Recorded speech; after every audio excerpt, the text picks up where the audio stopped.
नमस्कार मित्रांनो, श्री स्वामी समर्थ. ओम नमः शिवाय. ओम नमो नारायणाय. मित्रांनो, एकदा देवी पार्वती भगवान भोलेनाथांजवळ येते आणि त्यांना विचारू लागते, प्रभू, आज मी तुमच्याकडे हे जाणून घेण्याच्या उद्देशाने आले आहे की शिवलिंगाला जल अर्पण करण्याचे नियम कोणते आहेत.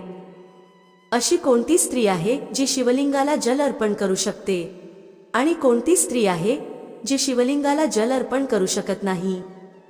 या विषयात कृपया मला ज्ञान द्या. त्याचबरोबर कोणत्या स्त्रीने श्रावणी सोमवारचे व्रत करू नये याबाबतीत माझ्या मनातील शंका तुम्ही दूर करा. मित्रांनो, तेव्हा भगवान भोलेनाथ म्हणतात, हे पार्वती, आज तुम्ही खूपच एक उत्तम प्रश्न विचारला आहे. शिवलिंगाला जल अर्पण करण्याचे काही महत्त्वपूर्ण नियम असतात, ज्या नियमांचे पालन करतच शिवलिंगाला जल अर्पण करायला हवे. जर एखादा व्यक्ती या नियमांचे पालन करत नसेल तर अशा व्यक्तीला महापाप लागत असतो. मी असे घर सोडून निघून जातो. हे देवी, आज मी अशा 3 स्त्रियांबद्दल तुम्हाला सांगणार आहे ज्या स्त्रियांनी चुकूनही शिवलिंगाला जल अर्पण करू नये. अशा स्त्रियांना शिवलिंगाला जल अर्पण करण्याचा कोणताही शुभ फळ प्राप्त होत नाही. उलट जर या 3 स्त्रियांनी शिवलिंगाला जल अर्पण केले तर यांना महापाप लागू शकतो. शिवलिंगच माझा साक्षात स्वरूप आहे. शिवलिंगाची पूजा करणाऱ्याचे मी सदैव रक्षण करत असतो. तुम्ही पाहिलं असेल की मात्र 12 वर्षाचे वय असणारे मार्कंडेय यांना अमृतत्वाचा वरदान प्राप्त झाला होता. हे देवी पार्वती, शिवलिंगाला जल अर्पण करण्याचे नियम सांगण्यापूर्वी मी तुम्हाला सुजाताची प्राचीन कथा सांगत आहे. तुम्ही ही कथा लक्षपूर्वक ऐका. जी पण स्त्री या प्राचीन कथेचा श्रवण करते अशा स्त्रीला अनंत पुण्याची प्राप्ती होते. या कथेला जो पण मनुष्य लक्षपूर्वक ऐकतो आणि या कथेचा जो प्रचार करतो त्याच्या आयुष्यातील सर्व दुःखांचा नाश होतो आणि अशा व्यक्तीच्या आयुष्यातील दारिद्र्याचा पूर्णपणे नाश होतो. देवी पार्वती म्हणते, हे स्वामी, तुमच्या मुखातून या कथेचे श्रवण करणे हे माझ्यासाठी एक सौभाग्याची गोष्ट आहे. कृपया तुम्ही ही कथा सांगण्यास सुरुवात करा. मी ही कथा पूर्णपणे नक्कीच ऐकेल. मित्रांनो, त्यानंतर भगवान भोलेनाथ देवी पार्वती हिला कथा सांगण्यास प्रारंभ करतात. मित्रांनो, तुम्ही सुद्धा ही कथा पूर्णपणे नक्की ऐका, कारण अर्धे ज्ञान हे नेहमी धोकादायक असते. तर चला आपण कथेला सुरुवात करूया.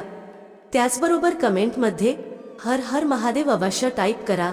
भगवान भोलेनाथ म्हणतात, हे देवी पार्वती, पूर्वकाळातील गोष्ट आहे. दक्षिण देशामध्ये एक अत्यंत शोभामय नगरी होती. त्या नगरीमध्ये शांताराम नावाचा एक ब्राह्मण निवास करत होता. शांताराम खूपच बुद्धिमान आणि शास्त्रांमध्ये, वेदांमध्ये पारंगत होता. त्यांनी वेदांचे खूप अध्ययन केले होते. त्याच नगराच्या शेजारी आणखी एक नगर होते. त्या नगरामध्ये सत्येंद्र नावाचा एक विद्वान ब्राह्मण राहत होता. त्याला एक मुलगी होती जिचे नाव सुजाता होते. सुजाता भगवान भोलेनाथांची खूपच भक्तिभावाने सेवा करायची.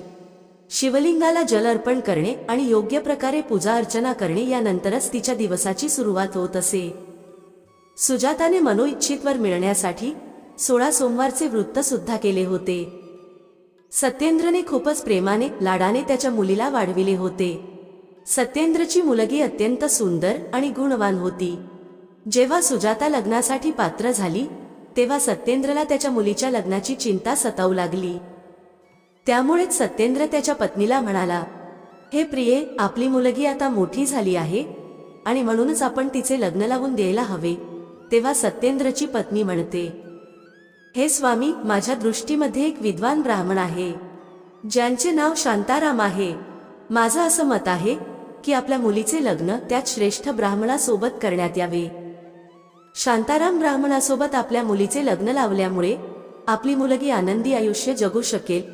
सत्येंद्र म्हणतो, हे प्रिये, तू अगदी योग्य म्हणतेस. मी सुद्धा शांताराम बद्दल खूप काही ऐकले आहे. आपण आपल्या मुलीचे लग्न त्यांच्यासोबतच करूया. मी उद्याच त्यांच्या घरी आपल्या मुलीच्या लग्नाचा प्रस्ताव घेऊन जातो. त्यानंतर सत्येंद्र मुलीच्या लग्नाचा प्रस्ताव घेऊन शांतारामच्या घरी जातो. घरी शांताराम त्याच्या आईवडिलांची सेवा करत होता. जेव्हा सत्येंद्र शांतारामला त्याच्या आईवडिलांची सेवा करताना पाहतो तेव्हा त्याला खूपच आनंद होतो. तो विचार करू लागतो, अरे वा, हा ब्राह्मण पुत्र तर खूपच महान आहे. हा तर खूपच आनंदाने त्याच्या आईवडिलांची सेवा करत आहे. जेव्हा शांताराम पाहतो की सत्येंद्र हे त्यांच्या द्वारात उभे आहेत, तेव्हा तो त्यांचे स्वागत करतो आणि म्हणतो, हे ब्राह्मण देवता, तुमचे आमच्या घरामध्ये स्वागत आहे. सांगा, मी तुमची कशा प्रकारे मदत करू शकतो. शांतारामचे आदरातिथ्य पाहून सत्येंद्र अत्यंत खुश होतो. तो पाहतो की शांतारामचे घर अत्यंत पवित्र आणि स्वच्छ आहे. त्याच्या घरामध्ये सर्व नियमांचे पालन करून शिवलिंग स्थापित केलेला आहे आणि शांताराम या शिवलिंगाची नित्य नेमाने पूजा अर्चना करत असतो. यामुळे सत्येंद्रची खात्री पटते की शांतारामच त्याच्या मुलीसाठी योग्य वर आहे. त्यानंतर सत्येंद्र शांतारामला म्हणतो, हे शांताराम, आज मी तुमच्याजवळ माझ्या मुलीच्या लग्नाचा प्रस्ताव घेऊन आलो आहे. माझ्या मुलीसाठी तुमच्यासारखा चांगला माणूस इतरत्र कुठेही सापडू शकत नाही. शांतारामाचे आई वडील सुद्धा सत्येंद्रचे हे बोलणं ऐकल्यानंतर प्रसन्न होतात आणि शांतारामला लग्न करण्यासाठी तयार करतात. त्यानंतर शांताराम सुद्धा लग्न करण्यासाठी तयार होतो. विवाहाचा मुहूर्त ठरवला जातो आणि एका पवित्र ठिकाणी शांताराम आणि सुजाताचा विवाह सोहळा संपन्न केला जातो. सुजाताचे सुंदर आणि मनमोहक रूप पाहून शांताराम खूपच आनंदी होतो. सुजाता अत्यंत गुणवान आणि चरित्रवान स्त्री होती. विवाहानंतर जेव्हा सुजाता शांतारामच्या घरी जाते, तेव्हा ती तिच्या नवऱ्याची, सासू सासऱ्यांची खूपच चांगल्या प्रकारे सेवा करते. तिच्या गोड बोलण्याने आणि कार्याने ती सर्वांचे मन जिंकते. सुजाताच्या सासरची लोक सुद्धा सुजाताच्या वागणुकीमुळे खूपच आनंदी असतात. सुजाता नेहमी नवऱ्यापूर्वी उठून घराचा अंगण साफ करायची. त्यानंतर घरामध्ये साफसफाई करायची व त्यानंतर ती आंघोळ करायची. आंघोळ केल्यानंतर ती नित्यनेमाने शिवलिंगाला जल अर्पण करायची व शिवलिंगाला बेलपत्र अर्पण करायची. त्यानंतर पूजाघरात जाऊन पूजा करायची व त्यानंतर अन्न शिजवून त्या अन्नाचा प्रथम भोग ती शिवलिंगाला अर्पण करायची. त्यानंतर ती तिच्या नवऱ्याला भोजन द्यायची व त्यानंतर स्वतः भोजन ग्रहण करायची. रात्री ती पतीचे पाय दाबून नवरा झोपल्यानंतर ती झोपायची. सुजातामध्ये एका पतिव्रता स्त्रीचे सर्व लक्षण होते. ती तिच्या नवऱ्याला देव मानायची आणि देव मानूनच नवऱ्याची सेवा करत असे. सुजाताने पतीव्यतिरिक्त दुसऱ्या पुरुषाबद्दल कधीच विचार केला नाही. ती नेहमी धर्माचे पालन करणारी आणि धार्मिक कार्य करणारी पवित्र स्त्री होती. तिने कधीही तिच्या आयुष्यात कोणतेही अशुभ कार्य केले नाही. सुजाताचा असा सात्विक आणि सरळ स्वभाव पाहून माता लक्ष्मी सुद्धा सुजातावर प्रसन्न असायची, ज्यामुळे माता लक्ष्मी स्वतः तिच्या घरात येऊन निवास करू लागते, ज्यामुळे सुजाताच्या आयुष्यात सुख समृद्धी अनेक पटीने वाढली. भगवान भोलेनाथ म्हणतात, हे देवी पार्वती, देवी लक्ष्मी त्याच स्त्रियांवर तिची कृपादृष्टी ठेवते ज्या स्त्रिया पतिव्रता असतात आणि ज्या सत्यधर्माचे पालन करतात. सुजाताच्या मध्ये ते सर्व लक्षण होते जे एका श्रेष्ठ पतिव्रता स्त्रीमध्ये असायला हवेत. परंतु हे देवी, पुढे मी तुम्हाला सांगणार आहे की सुजाताने एक चूक केली, ज्या चुकीमुळे देवी लक्ष्मी तिचे घर त्यागून निघून गेली आणि सुजाताच्या घरावर दुःखाचे ढग दाटले आणि तिच्या आयुष्यामध्ये फक्त दुःख, क्लेश आणि अशांतीच येऊ लागली. हे देवी पार्वती, एका दिवसाची गोष्ट आहे ज्याच्या पुढच्या दिवशी श्रावण महिन्याचा प्रारंभ होणार होता आणि त्या दिवशी अमावस्या होती. तेव्हा सुजाताने जेवणामध्ये दुपारी कोशिंबीर बनविली होती, ज्यामध्ये दही, कोबी, कांदा यासारख्या गोष्टी होत्या. सुजाताने बनवलेले हे भोजन खाऊन तिचे पूर्ण परिवार रात्री झोपी गेले. सुजाताने जी कोशिंबीर बनविली होती ती अत्यंत स्वादिष्ट होती आणि त्यामधील थोडी कोशिंबीर शिल्लक राहिली होती. सकाळी शांताराम आणि सुजाता जेव्हा उठले तेव्हा त्यांच्या तोंडावर रात्रीच्या कोशिंबीरीची चव अजूनही होती. त्यामुळे ती शिल्लक राहिलेली कोशिंबीर त्या दोघांनी सकाळी खाल्ली. मित्रांनो, असं म्हणतात की कांद्याच्या अतिसेवनामुळे माणसाचा कामातुरपणा वाढतो आणि आता त्या दोघांसोबत तेच घडले. सकाळी सुजाताचा नवरा अत्यंत कामातुर होऊन सुजाताच्या जवळ आला व त्यानंतर त्याने सुजातासोबत संबंध स्थापित केला, ज्यामुळे सुजाताचे शरीर अपवित्र झाले. परंतु सुजाताचे मन सुद्धा कामाच्या प्रभावांमध्येच होते आणि त्यामुळेच ती तिचे नित्य नियम विसरून गेली. तिने नवऱ्यासोबत संबंध ठेवल्यानंतर आंघोळ न करताच शिवलिंगाला स्पर्श केला आणि शिवलिंगाला जल अर्पण केला, ज्यामुळे सुजाताच्या शरीरामध्ये महामोह यांनी प्रवेश केला सुजाताच्या शरीरामध्ये महामोहाने प्रवेश करताच भगवान भोलेनाथांनी क्रोधित होऊन सुजाताचे घर त्यागले. सुजाताच्या या अपवित्र अवस्थेला पाहून भगवान भोलेनाथ त्यांच्या भक्तावर रुष्ट होऊन तिथून निघून जातात. त्याचबरोबर सुजाताच्या शरीरामध्ये प्रवेश केलेल्या त्या महामोहाने सुजाताला सर्व धार्मिक कार्यांपासून दूर ठेवले. त्याचबरोबर महामोहाने सुजाताचे सर्व श्रावणी सोमवारचे पुण्य नष्ट केले. सुजाता आणि तिच्या नवऱ्याने नकळतपणे कांदा आणि लसूण यांचे सेवन केलं होतं. त्याचबरोबर सोमवारी सुजाताने सेंधा मिठाचं सेवन केलं होतं, ज्यामुळे तिचा व्रत सुद्धा विफळ झाला होता. जे व्रत केल्यामुळे मनुष्याला महापुण्याची प्राप्ती होत असते, परंतु सुजाताने नकळतपणे केलेल्या चुकांमुळे ती महापापाची भागीदारांनी बनत होती. महामोह याने सुजाताच्या शरीरामध्ये वास केल्यामुळे सुजाताची मती भ्रष्ट होते, ज्यामुळे याचा विपरीत परिणाम सुजाताच्या नवऱ्यावर सुद्धा झाला आणि तो सुद्धा नेहमी कामातूर राहून सुजातासोबत राहू लागला. त्याचं मन नेहमी कामामध्ये मग्न असायचे. मग एके दिवशी सुजाताच्या नवऱ्याने सर्व सीमा ओलांडल्या आणि त्याने सुजाताच्या मासिक धर्माच्या काळातच तिच्या सोबत संबंध ठेवला, ज्यामुळे सुजाताच्या शरीरामध्ये निवास करत असलेल्या ब्रह्महत्येच्या पापाने तिच्या नवऱ्याच्या शरीरामध्ये प्रवेश केला. पुढे भगवान भोलेनाथ म्हणतात, हे देवी पार्वती, जेव्हा स्त्री मासिक धर्मात असते तेव्हा तिच्या शरीरामध्ये 3 दिवस ब्रह्महत्येचा पाप निवास करत असतो. कारण ब्रह्मदेवानेच इंद्रदेवाच्या शरीरातून ब्रह्महत्येचे पाप काढून वृक्ष, जल, अग्नी आणि अप्सरांना ग्रहण करण्यास सांगितले होते. आणि त्याच दिवसापासून स्त्रियांच्या शरीरामध्ये मासिक धर्मामध्ये ब्रह्महत्येचा पाप निवास करत असतो. आणि जो पण पुरुष मासिक धर्माच्या वेळी स्त्रीला स्पर्श करतो, तिच्यासोबत संबंध ठेवतो, तेव्हा हा पाप त्या पुरुषाच्या शरीरामध्ये प्रवेश करतो आणि तोच ब्रह्महत्येचा पाप सुजाताच्या नवऱ्याच्या शरीरामध्ये प्रवेश करतो, ज्यामुळे तो जमिनीवर पडला. त्याला लगेचच कुष्ठरोग झाला. त्याचे अंग जळजळ करू लागले. शरीरावर अनेक जखमा झाल्या.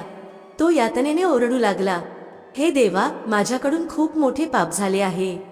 मला सर्व काही माहीत असूनही मी हा घोर पाप केला आहे. हे भोलेनाथ, आता माझे रक्षण कोण करणार? सुजाताची सासू लगेच त्या ठिकाणी येते. तेव्हा तिने पाहिले की तिचा मुलगा कुष्ठरोगाने ग्रस्त होऊन जमिनीवर पडला आहे. ती रागात येऊन सुजाताला म्हणू लागली, अगं ये कुलटे, पापणी, तू हे काय केले आहेस? तू तुझ्याच नवऱ्याचे धर्म भ्रष्ट केले आहेस. नवऱ्याची ही अशी अवस्था पाहून सुजाता खूपच घाबरते आणि ती जोर जोरात रडू लागली.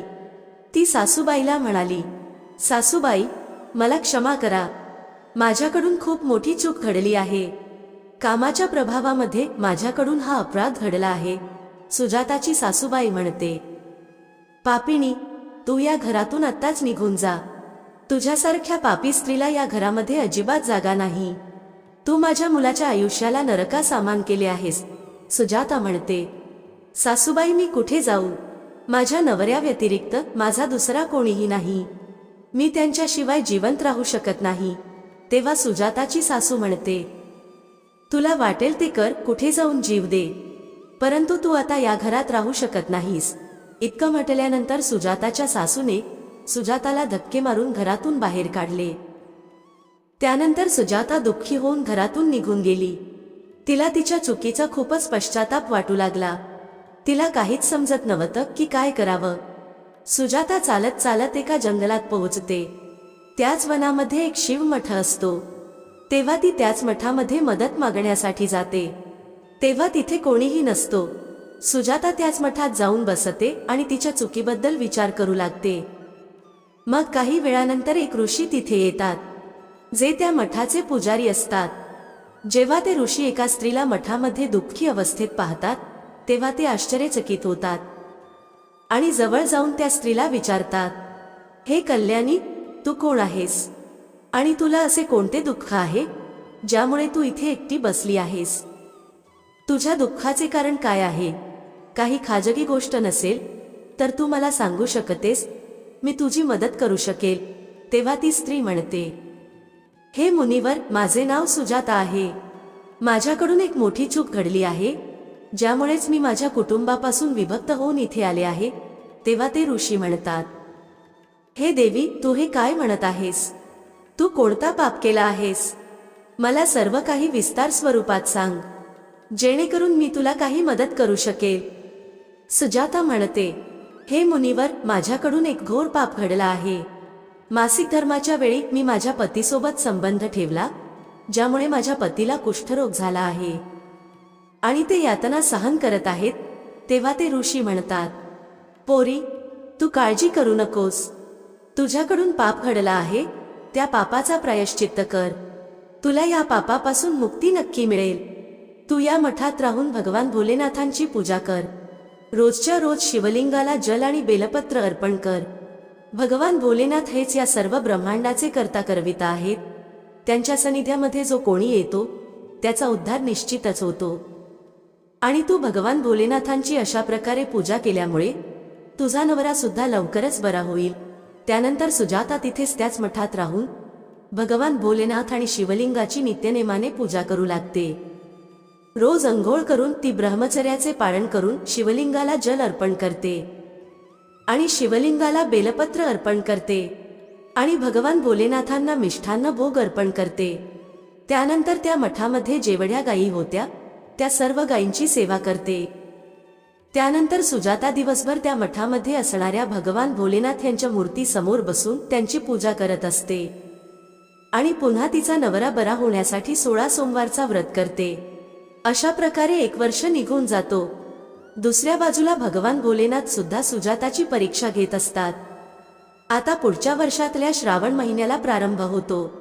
तेव्हा ते साधू महाराज म्हणतात, पोरी, तू या श्रावण महिन्यामध्ये सर्व श्रावणी सोमवार उपवास कर. भगवान भोलेनाथांची सदैव पूजा अर्चना कर आणि लक्षात ठेव, आता तू कोणतीही चूक करू नकोस. आता मी तुला श्रावणी सोमवार या व्रताच्या बाबतीत विस्तार स्वरूपात सांगतो. तू लक्षपूर्वक ऐक. कुठल्याही स्त्री पुरुषाने श्रावण महिन्यामध्ये कोणत्याही प्रकारच्या तामसिक पदार्थाचे सेवन करू नये. हे मुली, शिवलिंगावर चुकूनही केतकीचे फूल किंवा तुळशीपत्र अर्पण करू नये. भगवान भोलेनाथांच्या पूजेमध्ये शंखाचा वापर करावा. शिवलिंगाला कधीही हळद, कुंकू किंवा सिंदूर अर्पण करू नये. तू नेहमी पूर्ण भक्तिभावाने खऱ्या मनाने भगवान भोलेनाथांची पूजा अर्चना कर. ते नक्कीच तुझ्या सर्व इच्छा पूर्ण करतील. मित्रांनो, आता सुजाता अशाच प्रकारे भगवान भोलेनाथांची पूजा अर्चना करत असते, परंतु तिला कोणताही साक्षात्कार किंवा अनुभव येत नाही. त्यामुळे निराश होऊन ती एके दिवशी आत्महत्या करण्याचा विचार करते, कारण तिच्या आयुष्यामध्ये कोणत्याही प्रकारची सुधारणा तिला दिसत नव्हती. तेव्हा शिवमठाच्या बाजूला असणाऱ्या नदीजवळ ती जाते आणि भगवान भोलेनाथांचे स्मरण करत ती जलसमाधी घेते. परंतु त्याच वेळेला तिथे एक चमत्कार घडतो. ज्या प्रकारे सुजाता पाण्यात प्रवेश करते त्याच प्रकारे ती पाण्यातून बाहेर सुद्धा येते आणि जेव्हा ती डोळे उघडते तेव्हा तिच्यासमोर स्वतः भगवान शिव प्रकट झालेले असतात. भगवान भोलेनाथ सुजाताच्या दीर्घ निष्ठेने आणि भक्तीने अत्यंत प्रसन्न होतात आणि सुजाताला साक्षात दर्शन देतात. भगवान भोलेनाथ यांना समोर उभे पाहून सुजाता त्यांना प्रणाम करू लागते. तेव्हा भगवान भोलेनाथ सुजाताला म्हणतात, हे पुत्री, तू खूपच श्रद्धेने आणि भक्तिभावनेने माझी आराधना केली आहेस आणि म्हणूनच मी तुझ्यावर प्रसन्न झालो आहे. बोल, तुझी काय इच्छा आहे? तेव्हा सुजाता म्हणते, हे प्रभू, कृपया मला सांगा, माझ्या कोणत्या दोषामुळे माझ्यामध्ये कामाचा वास झाला, ज्यामुळे माझ्याकडून घोरपाप घडला आहे, ज्यामुळे माझ्या पतीला कुष्ठरोग झाला आहे. भगवान भोलेनाथ म्हणतात, हे पुत्री, आता तू लक्षपूर्वक ऐक. तुझ्याकडून नकळतपणे एक पाप घडला होता, ज्यामुळे तुझ्यामध्ये महामोहाने प्रवेश केला होता. एके दिवशी श्रावण महिन्यामध्ये तामसिक पदार्थांचे सेवन करून तू तुझ्या नवऱ्यासोबत संबंध ठेवल्यानंतर अंघोळ न करताच शिवलिंगाला स्पर्श करत जल अर्पण केला होता. नवरा बायको जेव्हा संबंध ठेवतात तेव्हा त्यांचा शरीर अपवित्र होतो आणि अशा परिस्थितीत शिवलिंगाला कधीही स्पर्श करू नये. शिवलिंग हा माझाच अंश, माझाच अवतार आहे. तू अपवित्र स्वरूपात शिवलिंगाला जल अर्पण केला होता, ज्यामुळे मी तुझ्या घराचे त्याग केले आणि महामोहाने तुझ्यामध्ये प्रवेश केला. त्याच महामोहामुळे तुझ्यामध्ये आणि तुझ्या नवऱ्यामध्ये कामाचा प्रभाव वाढला आणि मासिक धर्माच्या वेळी तुझ्या नवऱ्याने तुझ्यासोबत संबंध ठेवल्यामुळे तुझ्या नवऱ्याला कुष्ठरोग झाला. तेव्हा सुजाता म्हणते, प्रभू, नकळतपणे माझ्याकडून हे खूप मोठे पाप घडले आहे. आता या पापाचे प्रायश्चित्त काय आहे? तेव्हा भगवान भोलेनाथ म्हणतात, हे सुजाता, या पापाचे प्रायश्चित्त तू 1 वर्षापर्यंत ब्रह्मचर्य व्रताचे पालन करून केले आहेस आणि तू 16 सोमवारची व्रत सुद्धा केले आहेस, म्हणूनच तू या पापापासून मुक्त झाली आहेस. सुजाता म्हणते, हे प्रभू, कृपया मला सांगा, कोणत्या अवस्थेमध्ये शिवलिंगाला जल अर्पण करू नये आणि शिवलिंगाला जल अर्पण करण्याचे नियम कोणते आहेत? भगवान भोलेनाथ म्हणतात, हे सुजाता, आता मी तुला शिवलिंगाला जल अर्पण करण्याचे नियम सांगत आहे. तू हे नियम लक्षपूर्वक ऐक. हे पुत्री, शिवलिंग एक अत्यंत पवित्र आहे.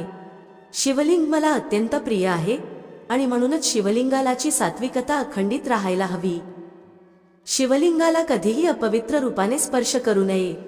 जी स्त्री मासिक धर्मामध्ये असते त्या स्त्रीने शिवलिंगाला कधीही स्पर्श करू नये. मासिक धर्माच्या वेळी स्त्रीच्या शरीरामध्ये ब्रह्मत्तेचा पाप निवास करत असतो आणि म्हणूनच यावेळी अशा स्त्रीने शिवलिंगाला जल अर्पण करू नये. कुठल्याही स्त्री किंवा पुरुषाने संबंध प्रस्थापित केल्यानंतर शिवलिंगाला स्पर्श करू नये आणि जल सुद्धा अर्पण करू नये. संबंध ठेवल्यानंतर स्त्री आणि पुरुषाचे शरीर अपवित्र होते. अशा स्थितीत शिवलिंगाला स्पर्श केल्यामुळे दोष लागतो आणि अशा स्त्री पुरुषाला महापाप लागतो. ज्या स्त्रीने तिच्या नवऱ्याचा त्याग केला आहे, जी स्त्री विवाहानंतर नवऱ्याला सोडून परपुरुषासोबत राहत असेल, अशा स्त्रीने सुद्धा शिवलिंगाला जल अर्पण करू नये. शिवलिंगालाची पूजा करण्याचा अधिकार फक्त पतिव्रता स्त्रियांना किंवा कुमारिका स्त्रियांना आहे. जी स्त्री पतिव्रता नसते अशा स्त्रीने शिवलिंगालाची पूजा किंवा शिवलिंगाला जल अर्पण करू नये. हे सुजाता, आता मी तुला शिवलिंगाला जल अर्पण करण्याच्या संबंधात महत्त्वपूर्ण नियम सांगितले आहेत. तू हे सर्व नियम व्यवस्थित लक्षात ठेव. तेव्हा सुजाता म्हणते, हे प्रभू, माझा नवरा कुष्ठरोगामुळे पीडित आहे. कृपा करून तुम्ही माझ्या नवऱ्याला त्या रोगापासून मुक्त करा. तेव्हा भगवान भोलेनाथ म्हणतात, हे सुजाता, तू या शिवलिंगालाची 1 वर्षापर्यंत पूजा केली आहेस आणि नित्य नेमाने तू या शिवलिंगाला बेलपत्र अर्पण केली आहेस. तू या शिवलिंगावरील बेलपत्र नेऊन तुझ्या नवऱ्याला खायला दे. तुझा नवरा कुष्ठरोगापासून आणि पापांपासून मुक्त होईल. इतकं म्हणून भगवान भोलेनाथ अंतर्ध्यानात विलीन होतात. भगवान भोलेनाथांचे हे बोलणं ऐकून सुजाता अत्यंत आनंदित होते आणि ती भगवान भोलेनाथ यांना वारंवार प्रणाम करते आणि त्यांचे आभार व्यक्त करते. त्यानंतर सुजाता शिवलिंगाला अर्पण केलेल्या बेलपत्राची काही पाने घेऊन घरी जाते आणि तिच्या नवऱ्याला खायला देते. शिवलिंगावर अर्पण केलेली बेलपत्राची पानं खाल्ल्यानंतर सुजाताचा नवरा पूर्णपणे बरा होतो आणि तो लगेच सुजाताला मिठी मारतो. सुजाताची सासू जेव्हा हा चमत्कार पाहते तेव्हा ती सुद्धा खूपच आनंदी होते व त्यानंतर ते सर्वजण आनंदाने राहू लागतात. भगवान भोलेनाथ म्हणतात, हे पार्वती, म्हणूनच या अवस्थांमध्ये स्त्रियांनी कधीही शिवलिंगाला जल अर्पण करू नये. त्याचबरोबर शिवलिंगाला स्पर्श सुद्धा करू नये, अन्यथा या गोष्टीचे अशुभ परिणाम भोगावे लागू शकतात. ज्या प्रकारे सुजाताला तिच्या पापांचे फळ भोगावे लागले. मित्रांनो, आता जाणून घेऊया शिवलिंगाबद्दल काही महत्त्वाचे नियम. तुम्हाला माहीत आहे का, भगवान भोलेनाथांच्या पूजेमध्ये या 3 गोष्टी वापरणे वर्जित आहे. जर तुम्ही या 3 गोष्टी वापरत असाल तर तुम्हाला पुण्याऐवजी पापच लागेल. चला जाणून घेऊया कोणत्या आहेत त्या 3 गोष्टी. तुळशीची पाने. मित्रांनो, तुळस ही लक्ष्मी स्वरूप आहे आणि लक्ष्मी माता ही भगवान श्रीहरी विष्णू यांची पत्नी आहे आणि म्हणूनच तुळशीची पानं कधीही शिवलिंगाला अर्पण करू नयेत. दुसरी गोष्ट आहे शंख. भगवान भोलेनाथांनी शंखचूड नावाच्या राक्षसाचा वध केला होता आणि त्याच्याच हाडांपासून शंखाची निर्मिती झाली आहे. तिसरी गोष्ट आहे केतकीची फुलं. पुराणानुसार भगवान श्रीहरी विष्णू आणि ब्रह्माजी यांच्या वादामध्ये केतकीने ब्रह्माजींच्या खोट्यामध्ये त्यांची साथ दिली होती. भगवान भोलेनाथ या विवादामध्ये निर्णयकर्ता या भूमिकेमध्ये होते. भगवान भोलेनाथांनी केतकीचे खोटे पकडले आणि तिला शाप दिला की तुझ्या फुलांचा वापर माझ्या पूजेमध्ये कधीच केला जाणार नाही. भगवान भोलेनाथांना पिवळ्या आणि पांढऱ्या कण्हेराची फुलं अत्यंत प्रिय आहेत.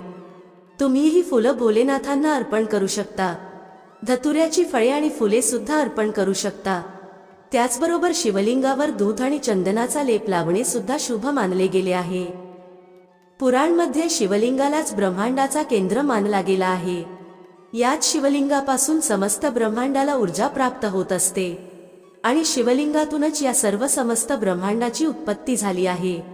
म्हणूनच शिवलिंगाला ऊर्जेचा केंद्र मानला गेला आहे।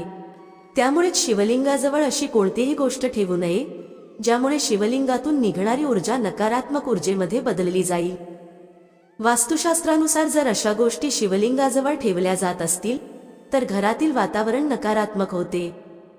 जसे की एकत्रित 2 शिवलिंग, तुळशीचे रोप, त्याचबरोबर नंदी सुद्धा शिवलिंग जवळ ठेवू नये। नंदीला शिवलिंगाच्या थोड्या अंतरावर ठेवावे।